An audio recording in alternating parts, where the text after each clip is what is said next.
Jadi malam ini kita akan sedikit mengkisahkan dulu seputar kisah-kisah Bani Israel yang tidak ada kaitan langsung dengan Nabi Allah Musa alaihi salatu wassalam, dan mengkisahkan tentang kisah Bani Israel dibolehkan di dalam Islam. Sebagaimana hadis Abi Hurairah radhiyallahu an mengatakan, hadithu am Bani Israel wala haraj. Tidak mengapa kisahkan Bani Israel, tentang kisah Bani Israel, dan tidak mengapa, kata Nabi.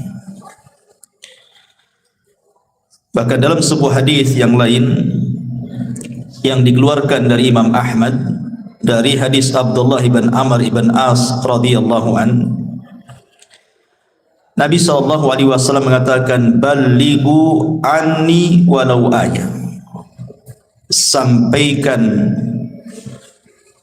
pada manusia dariku walaupun satu ayat. Wa hadithu an Bani Israel wala haraj, wa man kadzaba alayya muta'ammidan falyatabawwa maq'adahu minan nar. Dan kisahkan juga tentang kisah-kisah Bani Israel dan tidak mengapa. Barang siapa yang berdusta atas namaku, kata Rasul, secara sengaja, maka silahkan tempat duduknya di neraka. Bahkan hadis Jabir bin Abdullah radhiyallahu an, hadis ini disahihkan oleh Syekh Nasiruddin Al-Albani rahimahullahu taala.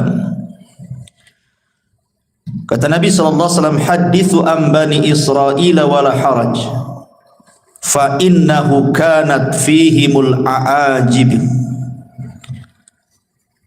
Ceritakan oleh kalian tentang kisah-kisah Bani Israel dan tidak mengapa, karena dalam kisah-kisah mereka itu ada keajaiban-keajaiban. Kemudian setelah itu dikisahkan tentang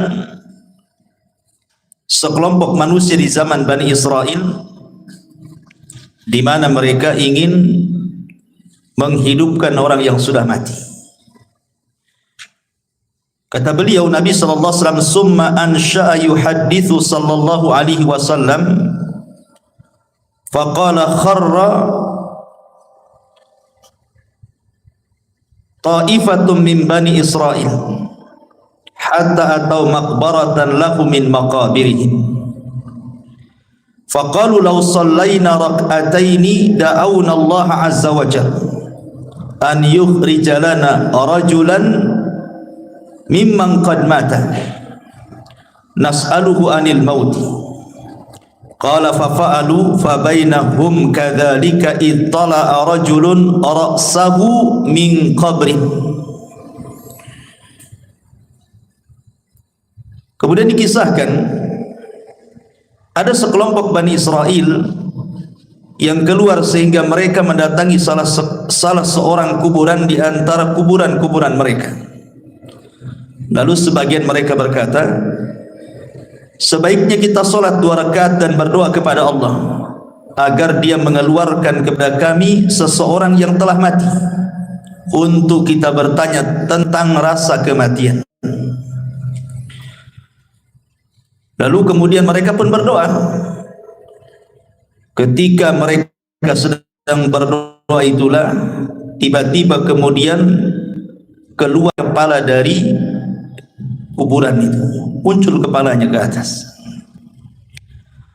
Kemudian ketika muncul kepalanya di atas itu, orang yang sudah mati yang dihidupkan ini tiba-tiba ngomong dan mengatakan, ya haula ma aradtum ilayya, wahai kalian, apa maksudnya kalian membangkitkan aku?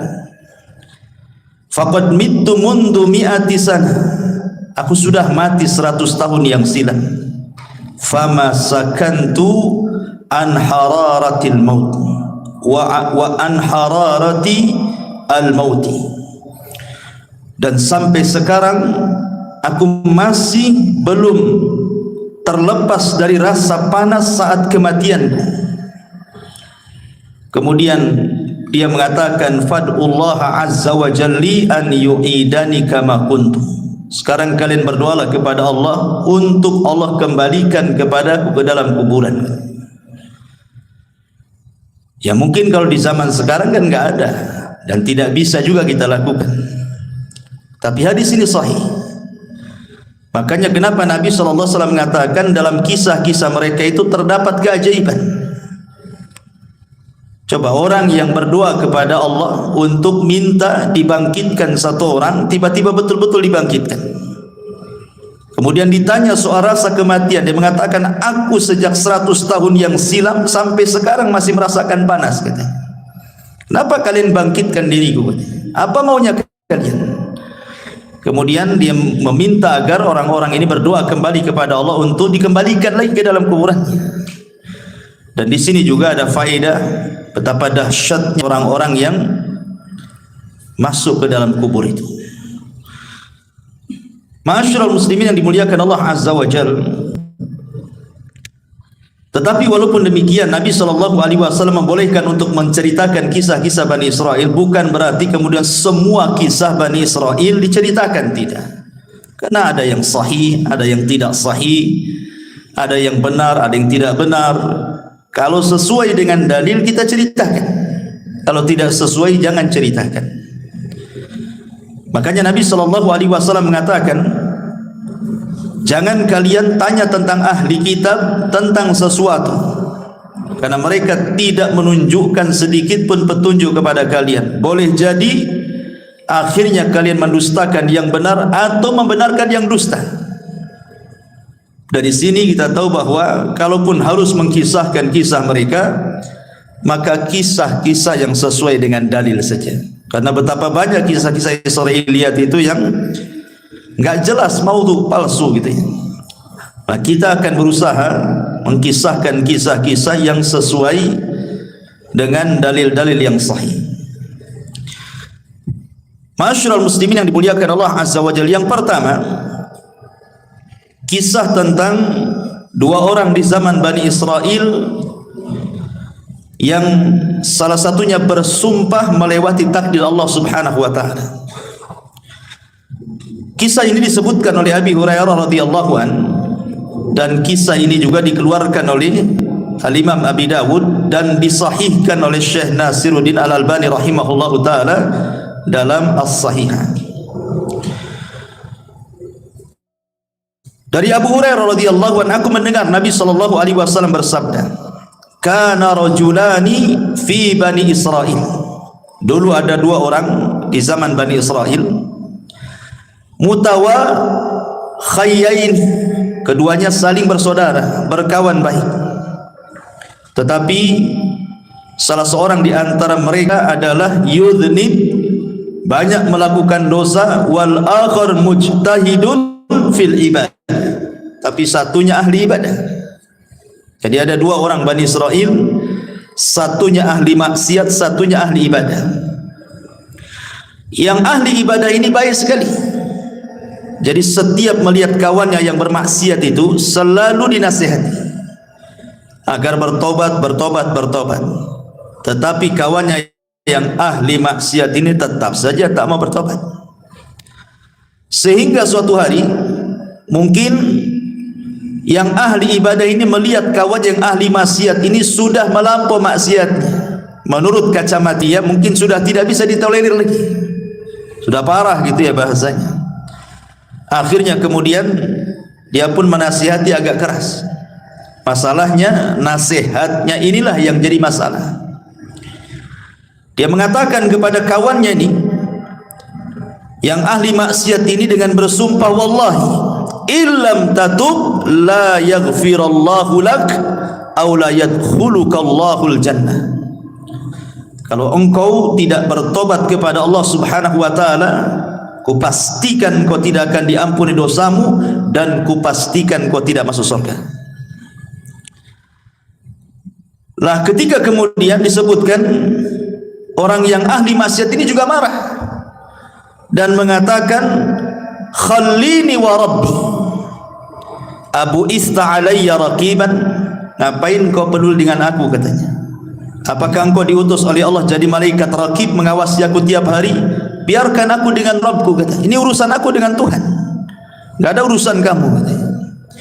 Akhirnya Allah Subhanahu wa taala takdirkan keduanya meninggal. Yang ahli ibadah Allah masukkan ke dalam neraka, yang ahli maksiat Allah masukkan ke dalam surga. Kenapa demikian? Mestinya kan dibalik gitu ya. Yang ahli ibadah masuk surga, ahli maksiat masuk neraka. Ini dibalik pula. Di mana ahli maksiat masuk surga, ahli ibadah pula masuk neraka. Masalahnya, kata Abu Hurairah radhiyallahu an, ketika mengomentari hadis ini, dia mengatakan, walladzi nafsi biadi, demi zat yang jiwaku berada di tangannya, kata Abu Hurairah, demi Allah, yang satu itu, maksudnya yang ahli ibadah itu, sudah mengucapkan dengan satu kalimat, au baqad dunyahu wa akhiratah, yang menjadikan dunia dan akhiratnya terjungkal. Artinya tidak ada manfaatnya. Dunia tidak ada manfaat, akhiratnya pun tidak ada manfaat. Kenapa coba? Perhatikan di sini, kenapa Allah Subhanahu wa taala masukkan ahli ibadah ini ke dalam neraka dan ahli maksiat ke dalam surga? Karena yang ahli ibadah ini merasa ujub dengan ibadahnya. Dia merasa sombong dengan ibadahnya, seolah-olah dia paling suci dibandingkan kawannya yang ahli maksiat. Lah ujubnya inilah yang menjadikan Allah tidak suka. Sombong dia itu yang Allah tidak suka. Makanya ada kata-kata para ulama ini, seandainya ada ahli maksiat, semua maksiat dia lakukan, kemudian dia bertobat kepada Allah Subhanahu wa taala dengan tangisan, jauh lebih baik dibandingkan seseorang menghabiskan waktunya untuk ibadah tetapi ada ujub dalam hatinya. Jadi yang menjadikan orang ini masuk neraka apa? Karena ujub, merasa bahwa ibadahnya itu lebih hebat gitu ya. Sementara tidak tahu bahwa Allah Subhanahu wa taala itu tidak suka dengan ujub.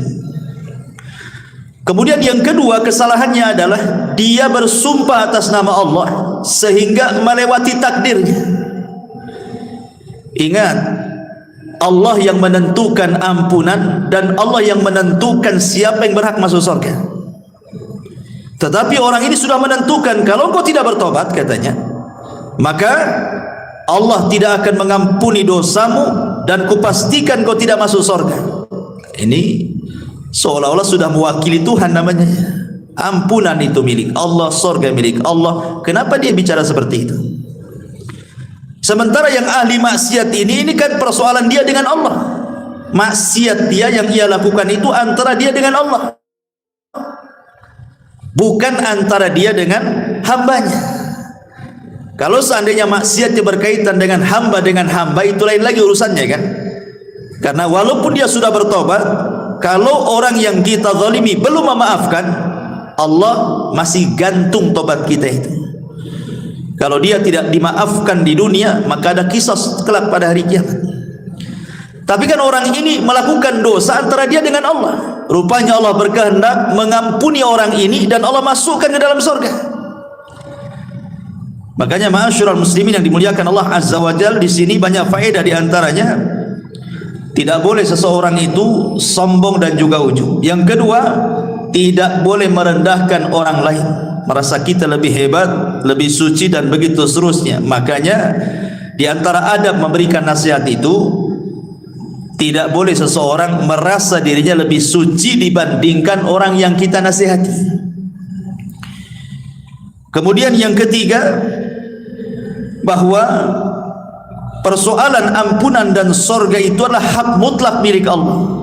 Sehingga mintalah ampunan kepada Allah dan mintalah surga kepada Allah Subhanahu wa taala. Dan di sini juga ada faedah yang sangat baik. Artinya apa? Menjaga lisan.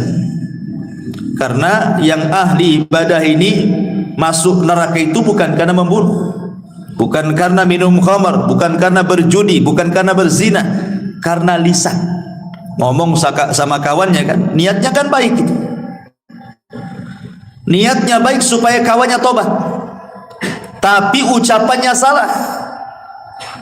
Sehingga Nabi SAW mengatakan, wa innal abda la yatakallamu bil kalimati la yulki laha bala min sakhatillah yahwi sahibuha fi nari jahannam.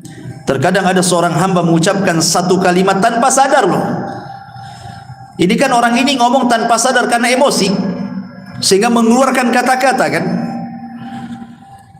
Tetapi tetap saja sadar ataupun tidak, orang ini karena sudah mengucapkan satu kalimat yang membuat Allah murka, cukup Allah masukkan dia ke neraka. Subhanallah, bagaimana kalau ucapannya itu dirangkai sebelumnya? Memang sudah dirangkai dari rumah untuk ngomong gitu ya. Lebih parah lagi, orang ini tidak sadar karena saking marahnya dia ngomong gitu. Maka ini juga ada faedah tentang jaga lisan dan juga beradablah kepada Allah Subhanahu wa taala. Jangan melintasi takdir yang sudah Allah takdirkan kepada setiap manusia. Ini kisah yang pertama. Kisah yang kedua dari kisah-kisah Bani Israel, dari Muhammad ibn Sirin, dari Abi Hurairah radhiyallahu anhu, Nabi sallallahu alaihi wasallam bersabda. Ini bercerita tentang seseorang yang masuk surga karena memberi minum seekor anjing. Nabi mengatakan, bainama rajulun yamshi fashtadda alaihi al-atas.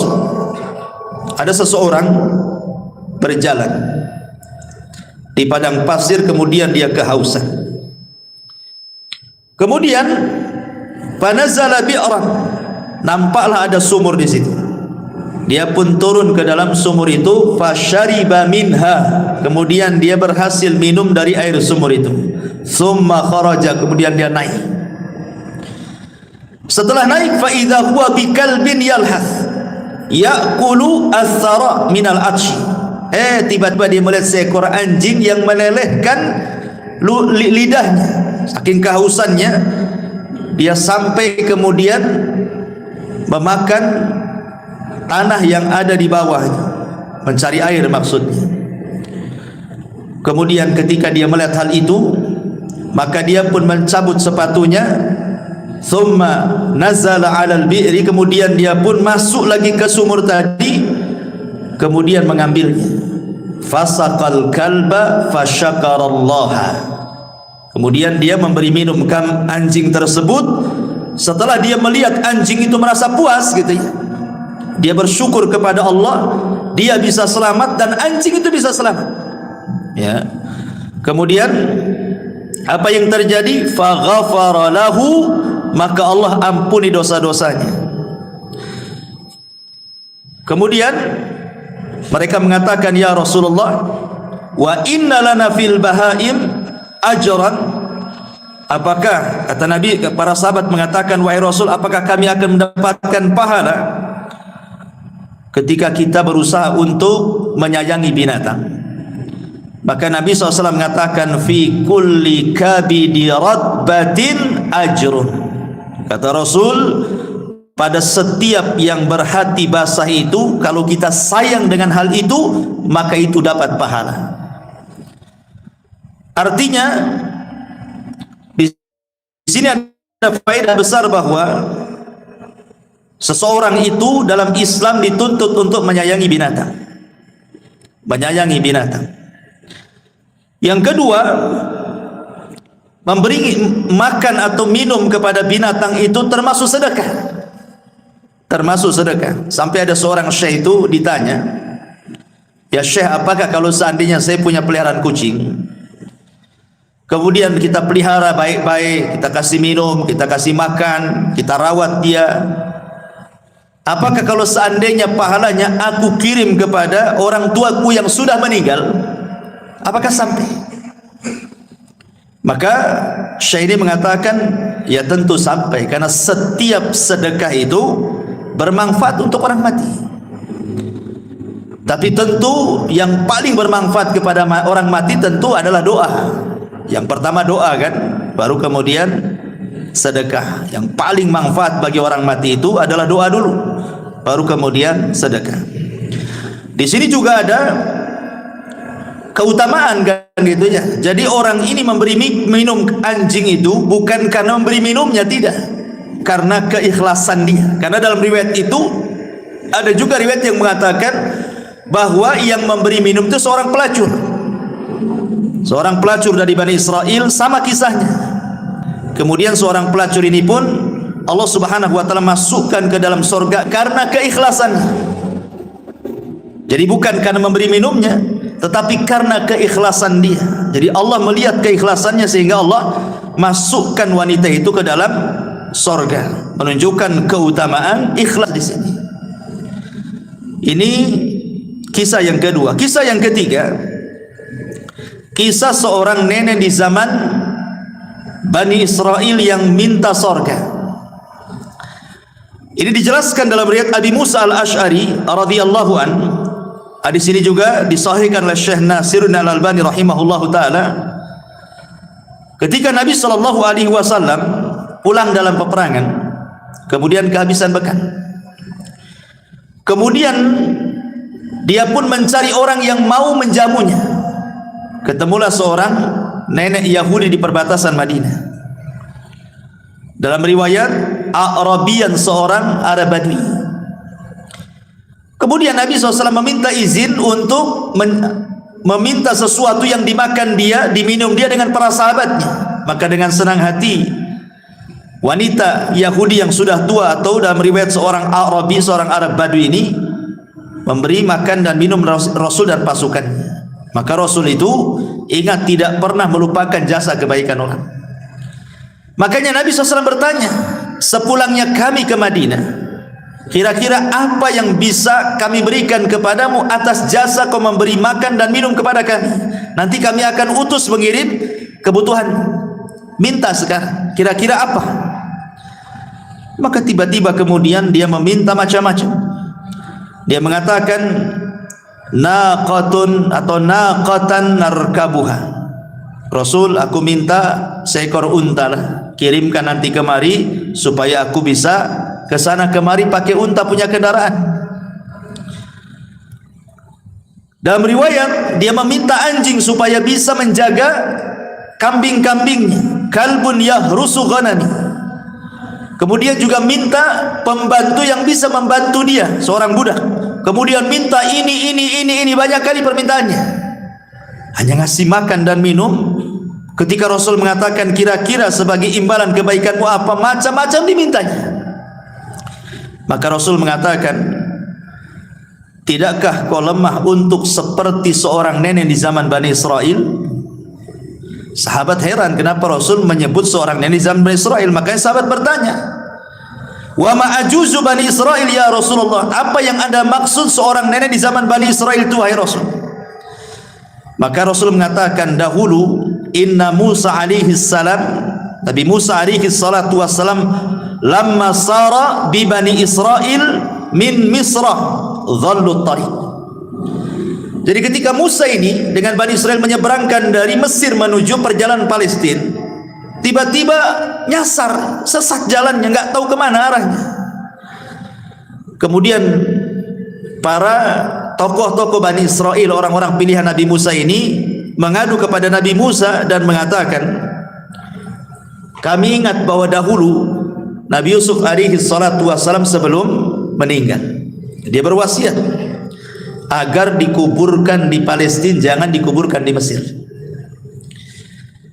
Akhirnya kemudian Nabi Musa mengatakan, kalau begitu kita ambil jasadnya, karena jasad para nabi itu tidak akan dimakan tanah.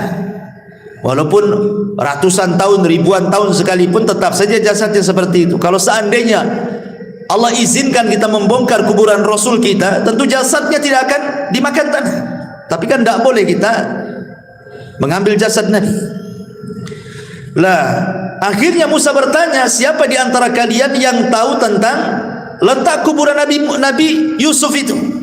Maka salah seorang di antara mereka ada seorang nenek zaman Bani Israel ini. Kata Nabi Musa, kalau gitu kita datangi nenek itu untuk menunjukkan di mana kuburannya. Datanglah kemudian Bani Israel ini kepada nenek Bani Israel tadi dan minta ditunjukkan di mana letak kuburannya.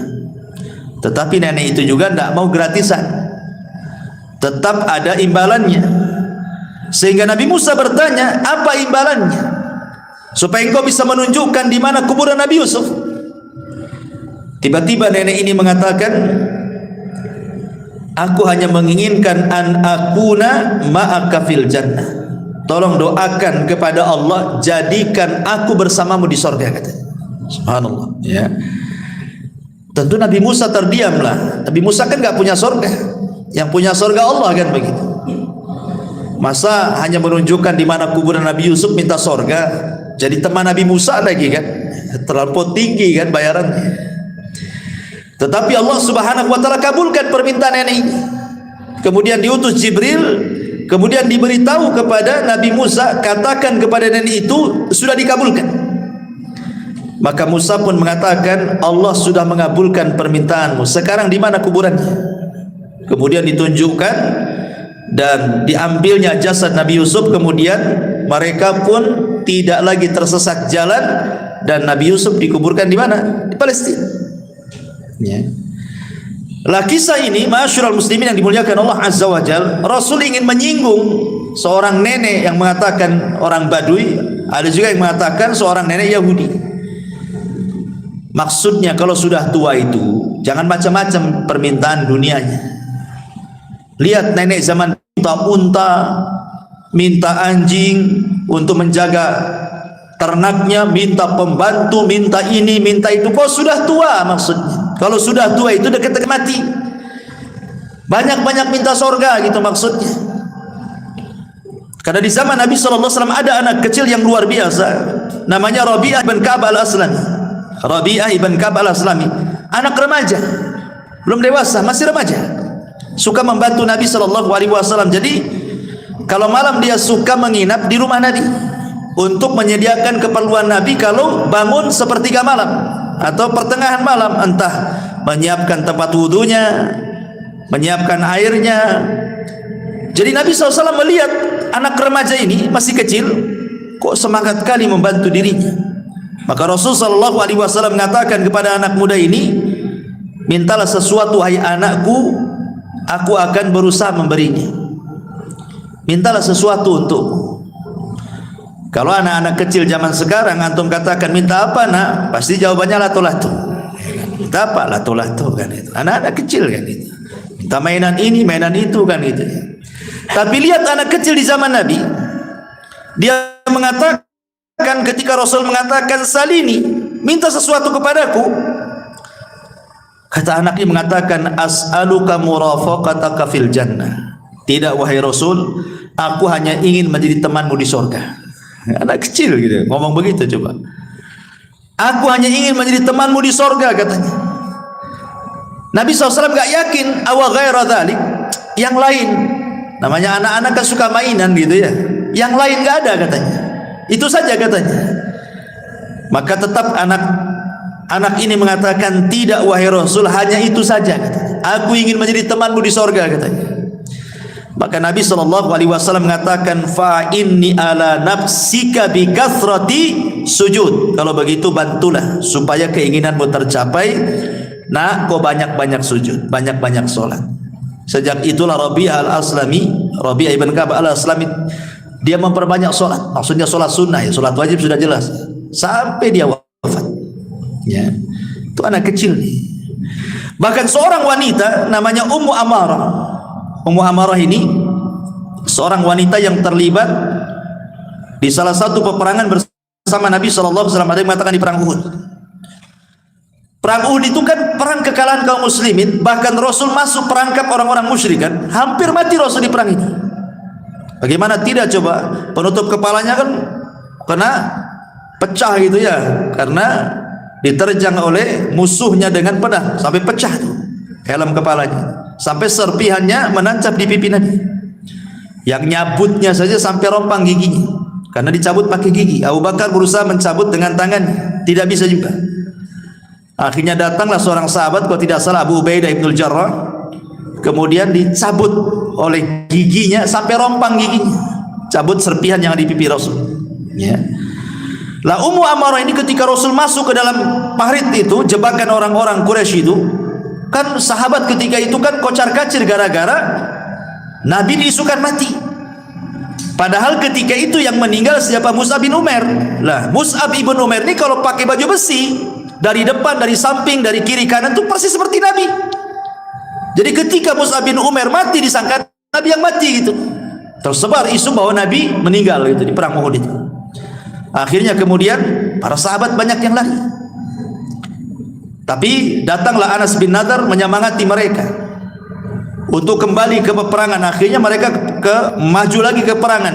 Cuman ketika mereka lari kan Rasul sedikit yang melindungi. Lah salah satunya seorang wanita namanya Ummu Amarah.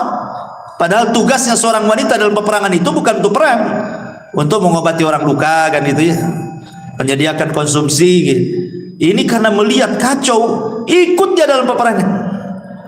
Ketika dia betul-betul menghalangi panah-panah orang itu untuk sampai kepada Nabi SAW, jadi badannya dijadikan tameng, jadi panah-panah itu menancap sama dia gitu.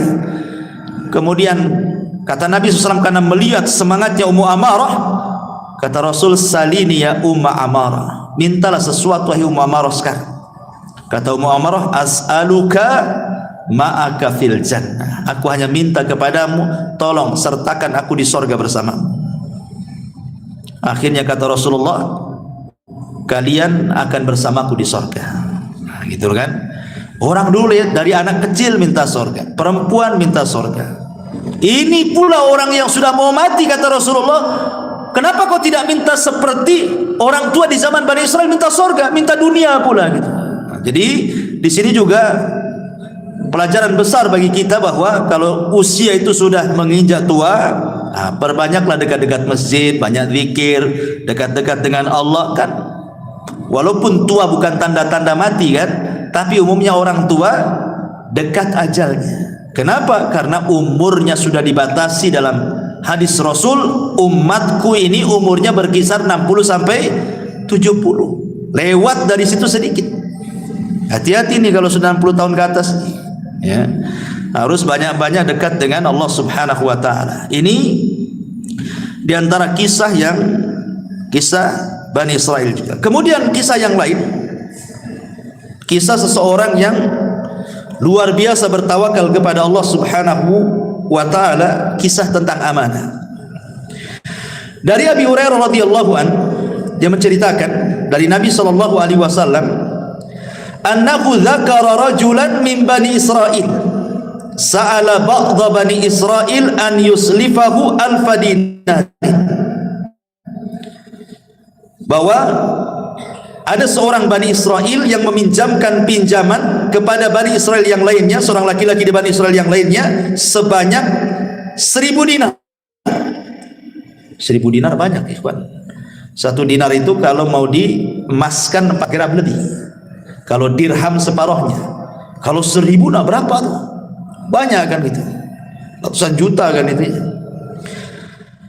Lah ketika kemudian sudah berhadapan nih orang yang mau pinjam utang nih kepada orang yang punya uang ini, masalahnya ketika itu tidak ada saksi. Gimana ini tidak ada saksi? Kalau kita kan, kalau antum pinjam uang sama saya, kalau di atas 50 juta kan tentu harus ada saksi gitu ya, kalau perlu bawa notaris gitu ya kalau kita ya. Kecuali kalau pinjamnya 500 sejuta yang enggak ya. Kalau udah banyak kan notaris lah kan gitu, nanti kabur pula. Kadang-kadang hanya pakai kwitansi saja, itu pun ada materainya. Itu lemah kali lah gitu ya. Nanti dituntut nih loh buktinya. Semua orang bisa nulis kalau kwitansi saja. Kadang materai saja lemah gitu ya. Kadang kalau sudah banyak pasti notaris kalau kita ini. Jadi Bani Israil ini meminjam, katanya siapa saksinya? Siapa kira-kira saksinya? Aku akan beri uangku 1000 dinar, tapi siapa saksinya? Ya. Akhirnya dia mengatakan, kafa billahi kafila, saksinya Allah. Saksinya Allah. Coba kalau zaman sekarang bilang saksinya Allah, 100 juta gitu kan. Gak yakin orang sekarang dengan Allah tuh. Orang dulu saksinya Allah. Nah, kalau sudah menyebut Allah yakin tuh. Dikasihlah 1000 dinar itu. Kemudian ditentukan berapa bulannya, tanggalnya, hari pengembaliannya. Kemudian bisa begitu saja. Tetapi karena dua-duanya amanah, yang punya uang amanah, yang pinjam uang pun amanah. Ya. Kalau sekarang dua-duanya nggak amanah. Yang minjemin ya nggak amanah, belum waktunya sibuk mau diminta lagi lah. Kita kan janjinya 3 bulan, masa baru seminggu sudah diminta lagi, kan itu. Yang lebih parah yang minjamnya lebih tidak amanah. Malah kemudian sudah waktunya bayar tak mau bayar. Banyak kali dustanya. Kemudian tambah lagi marah-marah. Terakhir diblokir nomornya. Nah, itu kan masalah ya. Lah pada waktu yang sudah ditentukan mau bayar, ikhwan, rumah orang yang punya uang ini dengan rumah orang yang pinjam ini harus melewati sungai. Jadi ada perahu yang mengantarkan ke seberang gitu. Jadi hari itu pagi-pagi buta lah ini, orang ini berangkat dari rumahnya ingin bayar uang. Karena jauhnya jaraknya, akhirnya sampailah sore hari. Sementara kapal yang mengantarkan dari ujung ke ujung sungai itu sudah nggak ada lagi.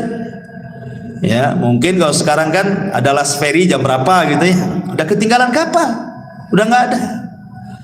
Karena dia takut kepada Allah Subhanahu wa taala, sudah janji ini harus dibayar, takut kepada Allah Azza wa Jalla, dia bingung.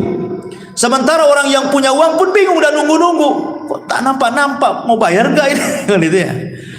Akhirnya dia tawakal kepada Allah Azza wa Jalla, diambilnya kayu, kemudian dibelah, kemudian uangnya ditaruh di situ, kemudian diikat, nulis surat dia di situ, kemudian dihanyutkan ke sungai, kemudian pulang.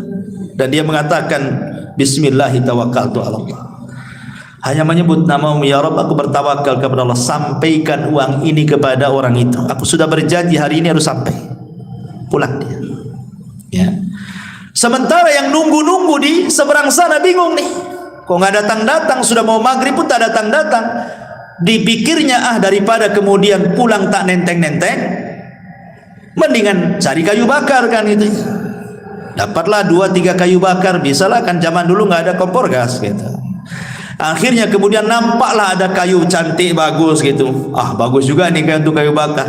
Akhirnya berusaha dia mengambil yang sedang hanyut itu, dibawa pulang. Ya. Sampai di rumah, dia lepas ikatannya, dia mau belah gitu ya. Rupanya ada uang 1000 dinar. Kemudian ada surat bahwa ini surat pelunasan dia. Subhanallah ikhwan. Makanya saya katakan di awal tadi, kisah-kisah Bani Israel dia aneh-aneh. Kalau antum lakukan kayak gini ikhwan, nggak sampai ke orangnya. Coba aja. Anyutkan aja kayu itu. Apa nggak untung yang ngambil yang mandi itu kan itu ya.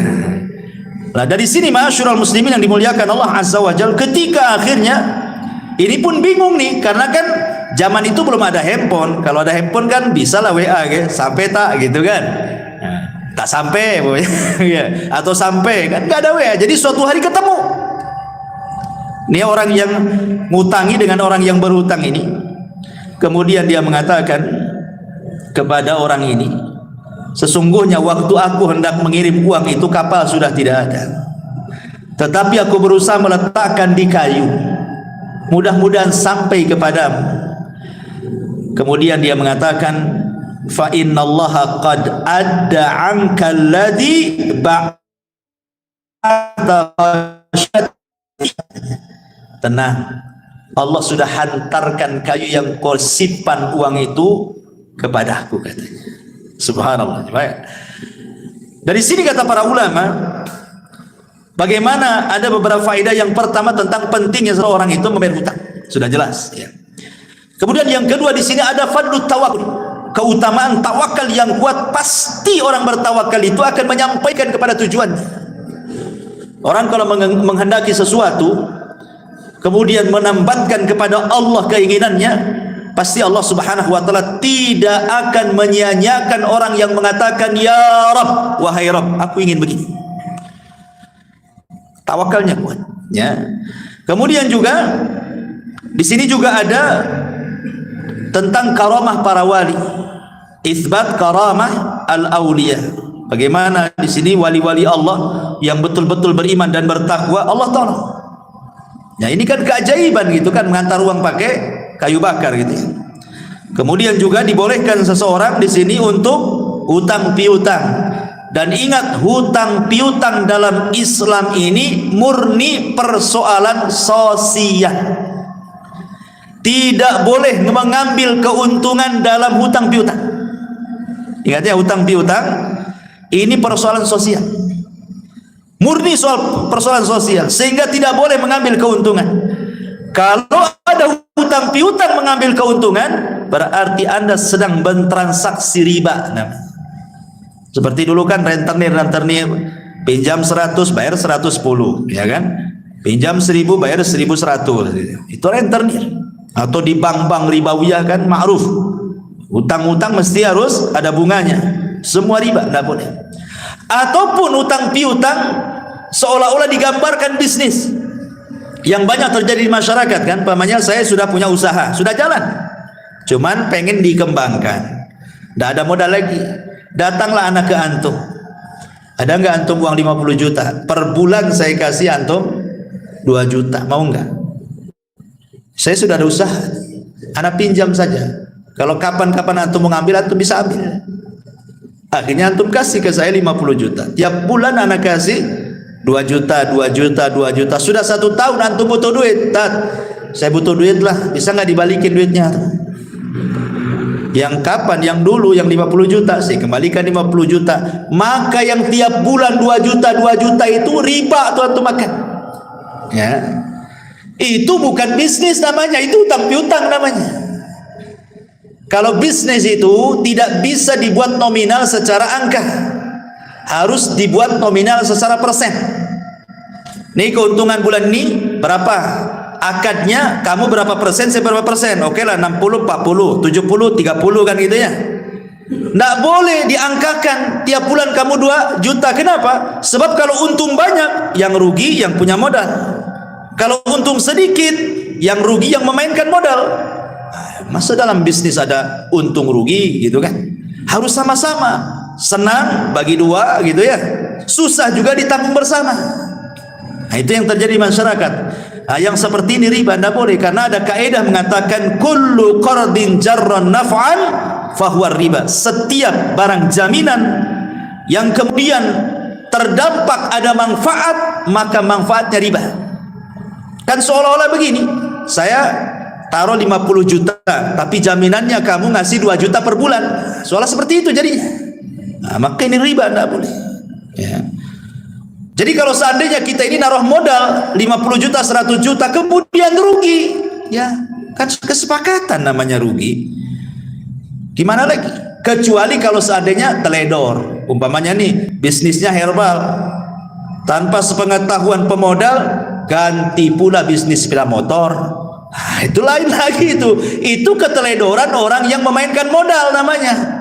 Ya berhak kita mengambil uangnya. Akan kita kan jual herbal, kenapa jadi jual motor second antum? Akhirnya rugi kan gitu. Balik duitnya, itu tidak masalah. Ya, jadi kalau itu kesalahan yang memainkan modal namanya. Tapi intinya dalam kisah ini ikhwan, bahwa pentingnya seseorang itu perhatian dengan utang piutang ini. Jangan enak ketika berutang, tak enak pula ketika membayar. Itu kebanyakan. Ya. Tapi ini juga kisah di zaman Bani Israel. Kemudian juga yang lain kisah di zaman Bani Israel adalah kisah orang yang membanggakan nasab. Hadis ini dikeluarkan Imam Ahmad dalam musnadnya dari sahabat Ubay ibn Ka'ab radhiyallahu anhu. Intasaba rajulani ala ahdi Rasulillah sallallahu alaihi wasallam. Jadi ada 2 orang di zaman Rasul. Di zaman Rasul 2 orang itu berbangga dengan nasab. Dan ingat orang-orang jahiliyah dulu itu memang paling suka berbangga dengan nasab. Makanya ada ayatnya. Apa ayatnya? Alhaqumut takatsur hatta zurtumul maqabir. Maqabir. Apa artinya alhaqumut takatsur hatta zurtumul maqabir? Jadi orang-orang jahiliyah itu saking berbangga dengan nasab sampai menghitung kuburan. Nih kabilahku jumlahnya 1000 orang. Berapa kabilahmu? Oh, kabilahku banyak, 1500 orang. Kemudian mereka datang ke kuburan. Ayo kita hitung kuburan-kuburan dulu. Nih, lihat kuburan, sampai hitung kuburan orang itu. Nih kuburan, ini kuburan ini, dihitung tuh kuburan tuh. Nanti banyak-banyakkan kuburan tuh. Terutama kuburan-kuburan orang-orang yang nenek moyangnya berhasil. Oh ini yang ini dulunya mantan menteri nih. Nah, ini mantan jenderal nih. Nah, begitu berbangga dengan kuburan orang jahiliyah itu. Jadi zaman Rasul Satu orang berbangga dengan nasab dan mengatakan, kamu tahu siapa saya? Kata, saya anak fulan ibn fulan ibn fulan ibn fulan ibn, sampai 9 kakeknya disebut. Kemudian setelah dia menyebut 9 kakeknya, dia menghina kawannya dari kabilah lain dan mengatakan, amma anta fala ummalaka. Adapun kamu, saya yakin tidak punya keturunan sehebat aku, katanya. Rasul lewat. Rasul marah. Apa yang kalian lakukan, kata Rasul, persis seperti 2 orang di zaman Bani Israel. Rasul mengkisahkan tentang kisah Bani Israel. Kemudian Rasul menceritakan, di zaman Nabi Musa, Bani Israel itu ada 2 orang persis seperti kalian. Yang satu mengatakan, ana fulan ibnu fulan ibnu fulan ibnu fulan ibnu fulan, sampai 9 kakeknya disebut. Dengan bangganya dia mengatakan, lihat kakek buyutku nih, orang-orang hebat semuanya. Amma anta fala ummalaka. Adapun kakek buyutmu, paling orang-orang biasa saja. Sekarang udkur abaka, sebutkan turunan. Ya. Akhirnya kemudian dengan malu-malunya dia mengatakan, adapun ana fulan ibnu fulan ibnu fulan. Dia cuma menyebutkan 2 kakeknya saja, karena kakek yang ketiganya kafir. Dia benci menyebut kakeknya yang kafir. Kemudian dia ulang lagi, ana fulan ibnu fulan ibnu fulan ibnul Islam. Dia bilang kakeknya yang kafir itu dikatakan Islam. Saya anaknya fulan bin fulan bin Islam, katanya. Karena dia nggak mau kaki yang keempat, ketiganya itu kafir masalahnya. Dia nasabkan ke Islam. Kemudian Allah takdirkan, kata Rasul, keduanya wafat. Yang berbangga dengan kakek-kakeknya, buyutnya, walaupun kafir, walaupun tidak beriman, bangga dia sebutkan semuanya sampai 9 kakeknya. Allah masukkan ke dalam neraka. Adapun yang menyebutkan kakeknya cuma 2, ketika menyebut kakeknya yang ketiga, dia tidak mau karena kafir, akhirnya dinasabkan ke dalam Islam, kemudian dimasukkan ke dalam surga. Kemudian Allah Subhanahu wa ta'ala mengatakan kepada yang berbangga dengan kakeknya yang ke-9 itu, fa anta ashiruhum, engkau yang ke-10 kau ke neraka, kan disebutkan 9 kan, dia yang ke-10-nya gitu. Adapun engkau, katanya, masuklah ke dalam surga, fa anta thalithuhuma, engkau yang ketiganya, masuk ke surga, katanya. Gitu kan, bayangkan, orang ini masuk neraka ya bukan karena mencuri, bukan karena minum khamr, karena menyebutkan saya putra ini putra ini putra ini, masuk neraka. Ngeri kan, menyebutkan nasab ini, dan ini yang paling banyak terutama di daerah-daerah itu yang masih membanggakan kesukuan biasanya, ya kan, yang ada marga-marga, ada ini itu, kadang-kadang dia bisa merendahkan marga lain dan meninggikan marga dia kan. Atau mungkin daerah yang masih kental dengan kesultanan kan, merasa dia darahnya biru, antum ini darah merah, apalagi itu tuh darah hitam katanya. Ini kan masalah ya kawan kan. Nah, ini masalah. Jadi jangan sampai membanggakan keturunan karena tidak ada manfaatnya.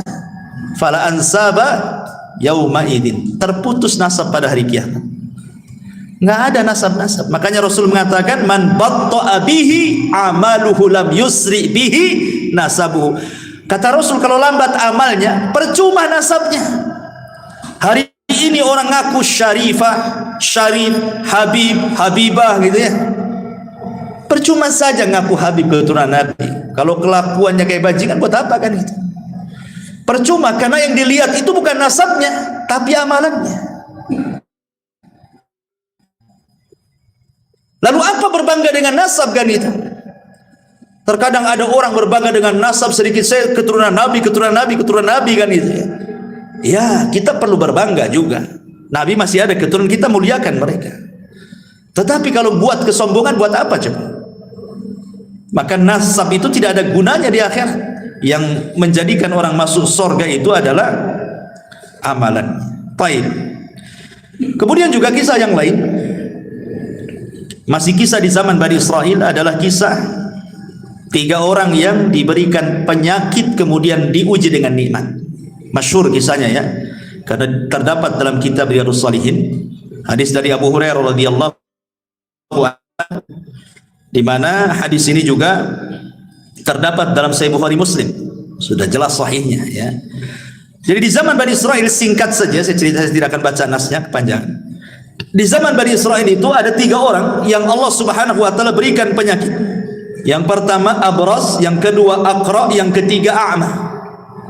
Abras, aqra, a'ma ya. Maksudnya abras itu seseorang yang punya penyakit sopak ya. Sopak itu apa ya? Semacam penyakit kulitnya, rusak kulitnya ya. Baras. Kemudian yang kedua, Allah Subhanahu wa taala berikan penyakit aqra, penuh dengan penyakit di rambutnya sehingga tidak satu helai pun rambut itu tumbuh dan banyak boroknya. Ingat di zaman dulu kan, zaman baheula lah ya, yang sudah tua-tua ini biasanya dulu kan rambut ini sudah kayak mahkota. Zaman dulu kan rambut tuh mahkota, makanya zaman dulu itu yang nampak di di pesak belakang celana itu bukan dompet, sisir. Ya kan, zaman dulu kan sisir di sini tuh. Nampak gagang sisirnya. Kalau zaman dulu kan dikit-dikit nyisir itu. Karena zaman dulu rambut itu luar biasa. Sampai kalau perempuan itu bisa dijual tuh potongannya itu. Belum ada wig zaman sekarang kan. Zaman dulu tuh bisa dijual tuh potongan rambut, apalagi yang bagus mahal. Nanti dibuat gelung gitu kan. Itu zaman baheula kan. Apalagi di zaman Bani Israil, tambah lagi zaman kita aja baheula itu rambut tuh kayak mahkota di kepala gitu. Malu kalau rambut jelek itu zaman dulu. Apalagi zaman dulu kan banyak kutu ya kan. Nggak tahu sekarang kutu ini pada kemana, hilang. Jadi akhirnya kemudian yang ketiga orang buta. Lah Allah Subhanahu wa taala mengirim malaikat dalam bentuk manusia, datanglah kepada orang yang punya penyakit sopak, baros, yang penuh dengan borok di badannya itu. Kemudian dia mengatakan, tamanna ya abdi, kalau bercita-cita Allah Subhanahu wa taala memberikan sesuatu, kira-kira apa cita-cita? Maka yang punya penyakit kulit mengatakan, kalau Allah kabulkan cita-citaku, aku hanya ingin satu, supaya Allah membersihkan semua penyakit di badanku dan Allah memberikan kulit yang indah kepadaku. Akhirnya orang ini mengusap, malaikat yang menjelma orang ini diusap, sembuh seketika. Senanglah orang ini. Kemudian sebelum pulang, malaikat ini sebelum menghilang dia mengatakan, kira-kira hewan apa yang kau sukai? Dia mengatakan al-ibilu unta. Akhirnya dikasihlah unta bunting. Kemudian malaikat ini berpindah ke orang kedua, sama pertanyaannya. Orang yang botak banyak penyakitnya itu, maka orang ini mengatakan, kalau Allah berkehendak aku hanya ingin ditumbuhkan rambutku dan rambutku menjadi rambut yang paling indah sehingga manusia tidak membenciku lagi gitu. Diusap rambutnya, masya Allah, langsung tumbuh, hilang penyakitnya, tumbuh rambut indah dan tidak ada rambut seindah orang ini. Kemudian yang ketiga orang buta juga sama, disembuhkan. Lah orang yang punya penyakit di rambut ini kemudian ditanya, binatang apa yang kau sukai? Dia mengatakan sapi. Akhirnya dikasih sapi yang bunting. Kemudian orang buta dikasih kambing, karena dia suka kambing, dikasih kambing bunting. Allah takdirkan yang bunting-bunting dari binatang ini akhirnya semua lahiran dikembarkan anaknya, laki-laki jantan, jantan dengan betina, jantan dengan betina. Unta juga sama, lahir jantan betina. Sapi juga sama, lahir jantan betina. Kambing juga sama. Akhirnya anak-anak yang Allah takdirkan hidup, kemudian kawin berkembang, berkembang. Akhirnya satu lembah. Kayalah yang satu juragan unta, yang satu juragan sapi, yang satu juragan kambing. Allah hendak menguji 3 orang ini. Diutuslah malaikat. Ya.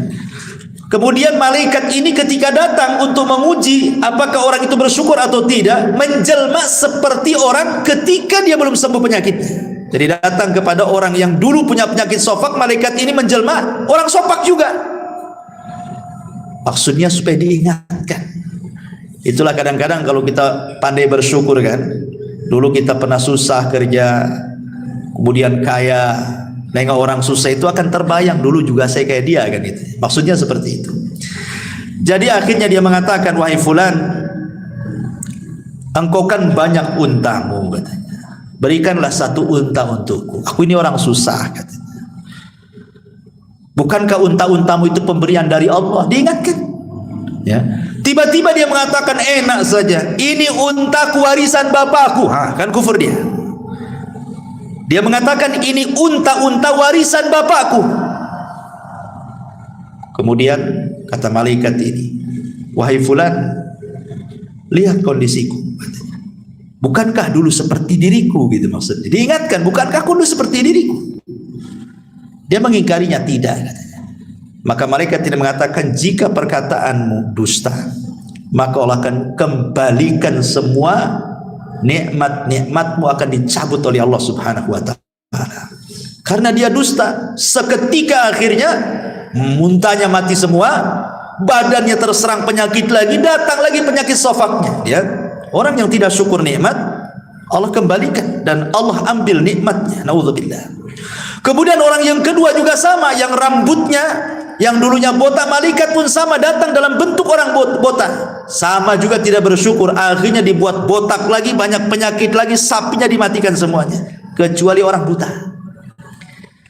Ketika orang buta ini yang sudah tidak buta lagi, malaikat datang dalam bentuk orang buta, diminta kambingnya. Apa kata buta?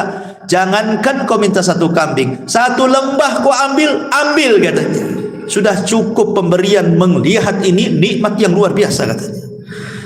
Malaikat ini baru ngaku, aku ini utusan Allah, hendak menguji kamu. Karena engkau bersyukur, maka matamu tidak akan buta selamanya dan kambingmu akan semakin banyak di lembah itu. Ini kan, ini namanya apa? Tentang pentingnya orang syukur nikmat. Ini juga diantara kisah-kisah Bani Israil. Dan di sini juga ada keimanan bahwa malaikat bisa tasyakul. Malaikat itu bisa tasyakul. Tapi malaikat tidak bisa dilihat manusia. Kalau aslinya nggak ada manusia yang sanggup melihat kecuali Nabi, kan itu ya? Atau orang-orang yang diizinkan Allah Subhanahu wa ta'ala, atau kecuali hewan. Kalau hewan mungkin bisa melihat malaikat, seperti ayam bisa melihat malaikat. Makanya Rasul mengatakan apabila mendengar kokokan ayam di mana, gitu ya. Nah, untung yang punya ayam tuh kan, malam-malam dibekokok nih. Nah, jangan-jangan ada yang nyuri ayam saya ini. Gitu. Minta nikmat atau ayamnya hilang, katanya. Subhanallah. Baik. Ini juga kisah dari kisah-kisah Bani Israil. Kemudian yang lain, kisah yang masyhur saja ya. Kisah yang lain, kisah yang dikeluarkan Imam Muslim dan juga Imam Bukhari dari sahabat Abdullah ibn Umar radhiyallahu anhu. Udzibati imra'atun fi hirratin sajanatha hatta matat. Fadakhalat fiha an-nar. Fala hiya at'amatha wala saqatha id habisatha wala hiya tarakatha ta'kulu min khashashil ardi. Dahulu kata Nabi SAW, ada seorang wanita di zaman Bani Israil yang masuk neraka gara-gara seekor kucing. Kenapa alasannya? Karena wanita ini tidak pernah memberikan kesejahteraan. Dia rawat kucing, kemudian dia kerangkeng kucing, tapi tidak dikasih makan, tidak dikasih minum. Sehingga kemudian akhirnya kucing ini kelaparan. Terpaksalah kemudian makan apalah yang semut-semut di dinding atau hewan-hewan yang kebetulan lewat di situ di dinding, dimakan itu saja. Akhirnya kurus sakit, mati. Kata Nabi SAW, wanita ini masuk neraka. Wanita ini masuk neraka gara-gara seekor kucing. Yang dimuliakan Allah Azza wa Jal, dari sini ada faedah. Ini juga wanita ini kan kisah zaman Bani Israil. Di antara faedahnya adalah haram hukumnya menyiksa binatang. Tidak mesti kucing, binatang apapun kalau disiksa tidak boleh, kecuali binatang yang boleh dibunuh. Kecuali binatang yang boleh dibunuh. Apalagi binatang ini sudah Allah tundukkan kepada kita, sudah Allah jinakkan kepada kita, antum siksa pula. Ayam, kambing, sapi, unta kan Allah jinakkan kepada kita, jangan disakiti. Makanya ketika ada orang mau menyembelih kambing di zaman Rasul, kemudian diseret dengan paksa dan dipukuli, apa kata Rasul? Hei fulan, apakah engkau akan membunuh kambing itu 2 kali? Sudah kau siksa, kau sembelih, katanya. Nggak boleh menyiksa binatang.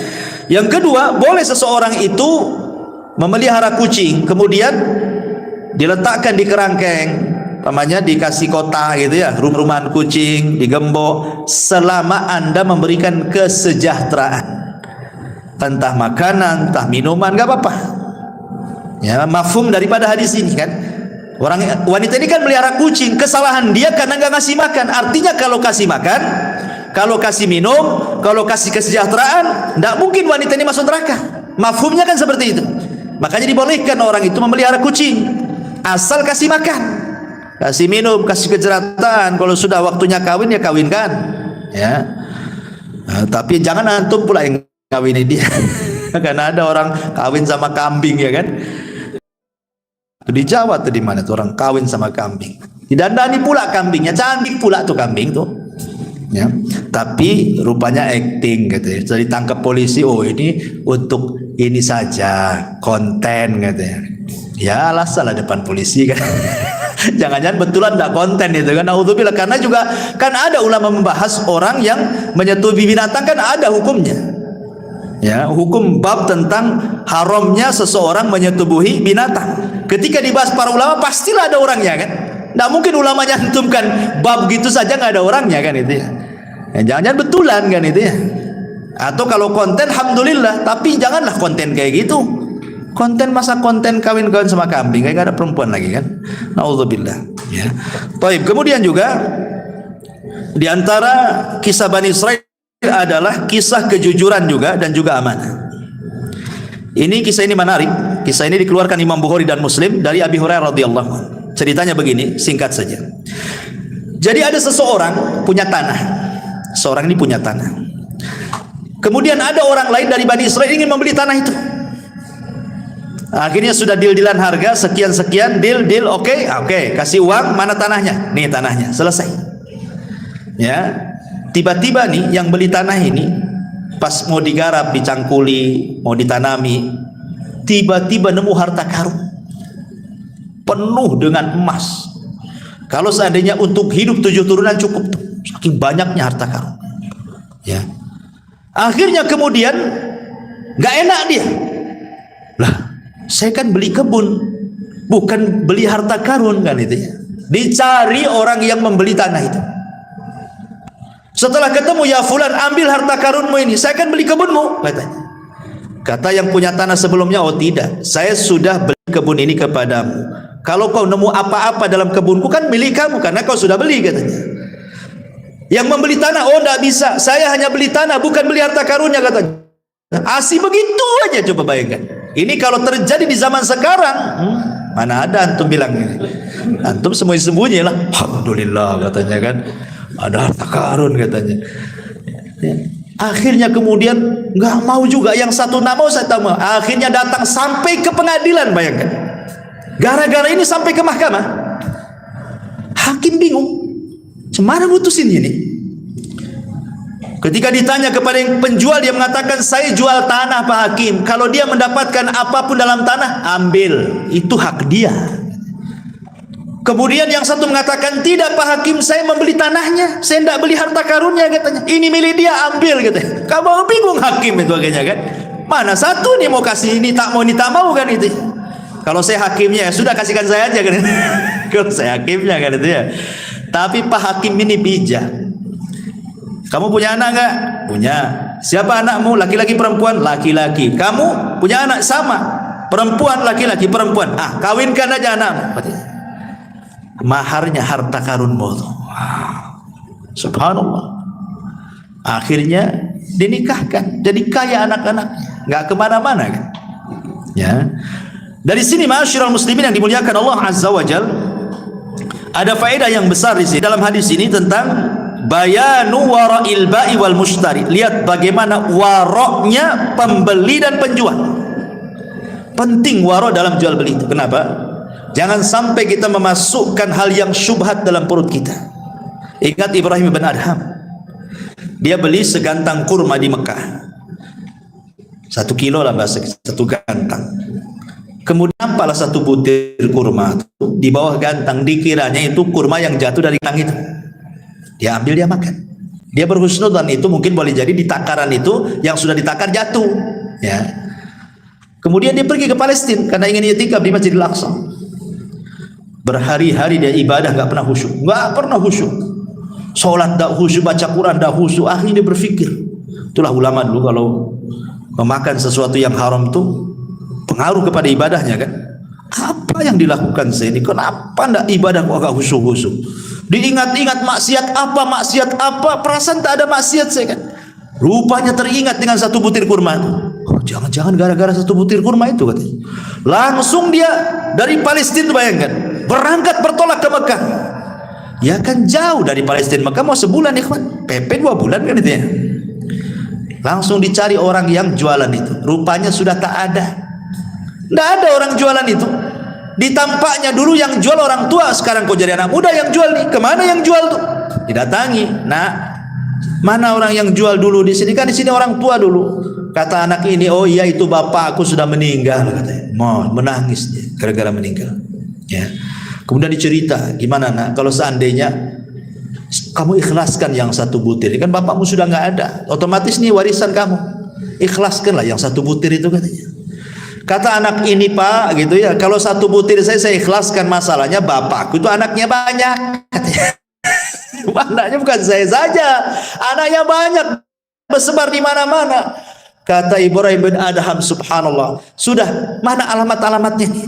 Saya akan datang minta maaf kepada mereka, minta diikhlaskan. Satu-satu didatangi anak-anaknya. Ketika sudah mengikhlaskan semuanya, barulah dia khusyuk ibadahnya. Kita ini nggak pengaruh mau ngambil nggak ngambil ibadah, karena memang nggak pernah khusyuk kita. Kan gitu. Jadi gimana lagi, nggak ngaruh. Memang hari-hari juga nggak khusyuk, sholat nggak khusyuk, sudah nggak biasa. Tapi lihat ulama ini luar biasa kayak gini. Ya. Subhanallah ya. Ini juga diantara kisah Bani Israel. Kemudian juga ada kisah Bani Israel ini, seorang wanita pendek, karena ingin tinggi badannya, akhirnya dia diikatkan kayu di kakinya. Di kisahnya ini juga hadis sahih dikeluarkan Imam Muslim dari Abi Sa'id Al-Khudri radhiyallahu anhu, dari Nabi sallallahu alaihi wasallam, kanat imra'atun min Bani Israil qasiratun tamshi ma'a imra'ataini tawilataini fattakhadat rijlaini min khashabin wa khataman min dhahabin mughlaqin mutbaqin thumma hasyathu miskan wa huwa atyabut tib famarrat baina al-mar'ataini falam ya'rifuha faqalat biyadiha hakadha. Dari Abu Sa'id Al-Khudri radhiyallahu an, bahwa Nabi SAW kemudian dia berjalan di antara dua wanita yang tinggi. Lalu dia memakai sepatu dari kayu supaya tinggi juga gitu ya. Apa bahas sekarang pakai hak ya, sepatu tinggi itu ya. Dan cincin dari emas yang tertutup. Kemudian dipolisinya dengan minyak wangi dari misik. Dia adalah wewangian yang paling wangi saat itu, dan sampai saat ini juga misik juga paling wangi kan. Dan minyak misik ini paling susah karena kan diambil dari darah menjangan. Jadi kalau ngambil minyak misik ini ada menjangan, atau menjangannya kijang, itu kijang liar, lari kencang. Nanti pas lari itu ditangkap. Nah, nanti darah khususnya, enggak semua darahnya, ada darah-darah tertentu dalam kijang itu setelah lari kencang, itulah bahan minyak misik itu. Makanya mahal, karena harus kejar-kejaran dulu dengan kijang baru dapat minyak misik kan gitu. Minyak misik ini mahal gitu ya. Lah, kemudian lalu wanita ini berjalan di antara dua wanita itu, maka mereka para laki-laki tidak mengetahui. Kemudian dia ayunkan tangannya begini sambil gerak-gerak cincinnya. Cincinnya kan sudah diolesi minyak wangi sehingga laki-laki tidak kenal dia. Dari sini kata para ulama, larangan tidak boleh memakai kaki palsu supaya nampak tinggi badan. Larangan tidak boleh. Ya kan sekarang banyak kan, sepatu ditinggi-tinggiin biar nampak tinggi gitu ya. Tidak boleh, haram. Ya. Dan di sini juga ada larangan tidak boleh seorang wanita berhias untuk di luar kepada suaminya. Berhias di luar tidak boleh. Menunjukkan bahwa berhias di luar suaminya bagi seorang wanita ini tradisinya siapa? Bani Israel, tradisi Yahudi itu. Atau yang meninggi-ninggikan badannya dengan sepatu yang tinggi supaya nampak tinggi, ini juga tradisi orang-orang Yahudi. Betul kata Rasulullah, tattabi'anna sanana man kana qablakum shibran bi shibrin wa dhira'an bi dhira'in hatta law dakhulu juhra dabin la dakhaltum. Kalian sedikit demi sedikit akan mengikuti tata cara umat sebelum kalian sejengkal demi sejengkal, sehasta demi sehasta. Kalaupun mereka masuk ke lubang biawak padang pasir, ingat, biawak padang pasir ini kalau dia punya buat lubang di padang pasir itu berkelok-kelok, nggak lurus, susah, ya. Tapi walaupun demikian kalian ikut di belakangnya. Dan ingat ya, dhob padang pasir dengan dhob Batam beda. Biawak padang pasir dengan biawak Batam beda. Kalau biawak padang pasir itu warnanya putih, kalau biawak Batam warnanya hitam. Kalau biawak padang pasir makan sayur, kalau biawak Batam makan ular atau makan ngeri, makan semua kanibal kan. Ya, jadi nggak bisa disamakan. Oh, Rasul melihat Khalid bin Walid makan biawak gitu ya. Kemudian kata Khalid makan Rasul, kata Rasul tidak. Di negeriku nggak ada. Di sini ada sunnah takrir namanya. Rasul tidak mengharamkan dan tidak memakan. Artinya boleh makan biawak. Tapi biawak seperti apa yang bisa dimakan? Biawak di padang pasir yang nggak kanibal. Sebab kalau biawak padang pasir nih disatukan dengan biawak Batam satu kandang, dimakan tuh biawak padang pasir tuh. Ya. Nah, jadi tidak semua biawak. Kalau biawak kita haram lah. Dia kan termasuk hewan yang muftarish. Ya, hewan yang nerkam dengan kukunya ya kan. Itu tidak boleh. Ya, kalau biawak padang pasir kan udah yang dimakan dia rumput, sayur, dia enggak kanibal. Beda hukumnya, ya. Intinya bahwa di sini tidak boleh larangan seorang wanita meninggi-ninggi badan dengan kayu dan sepatu dan begitu seterusnya. Baik, kemudian juga kisah yang selanjutnya ya, yang sahih dikeluarkan Imam Muslim tentang kisah hujan yang hanya menyirami satu petak tanah saja. Dijelaskan dari Abu Hurairah radhiyallahu an, Rasul bersabda, "Bainama rajulun fi falatin minal ardi fasami'a sautan fi sahabin iski hadiqata fulan." Adalah seorang Bani Israel berjalan di pemantang sawah. Tiba-tiba nengok ada awan hitam sedang berjalan. Di balik awan itu ada yang bicara, "Hujani kebunnya si Anu." Ini anak muda heran, kenapa ada suara? Tengok kiri kanan tak ada, tengok depan belakang tak ada. Rupanya ketika tengok ke atas, rupanya suara dari atas. Terus berbicara, "Hujani kebun si fulan, hujani kebun si fulan bin fulan." Terus penasaranlah anak muda ini, diikuti awan itu. Setelah jauh dari pematang sawah itu, rupanya awan hanya berhenti di satu petak tanah itu saja. Kemudian hujan di situ. Anehnya, sebelah kiri, sebelah kanan, depan belakang tidak terkena cipratan air hujan itu. Hanya satu petak itu saja. Kok bisa? Di Batam saja kalau hujan lokal ya enggak gitu kali lah kan gitu. Berapalah satu petak tanah kan itu ya? Ya kalau hujan lokal satu tiban kan itu, Batam Center tidak. Ini satu petak dihujani. Akhirnya kemudian penasaran lah anak muda, ditunggu siapalah pemilik kebun ini. Lama keluar pula pemiliknya. Kemudian di-stop. "Kamu yang memiliki ladang ini?" "Ya." "Siapa namamu?" "Fulan ibnu Fulan." Kaget anak muda ini. Kenapa? Ini nama-nama yang disebut di awan tadi. Sehingga dia penasaran.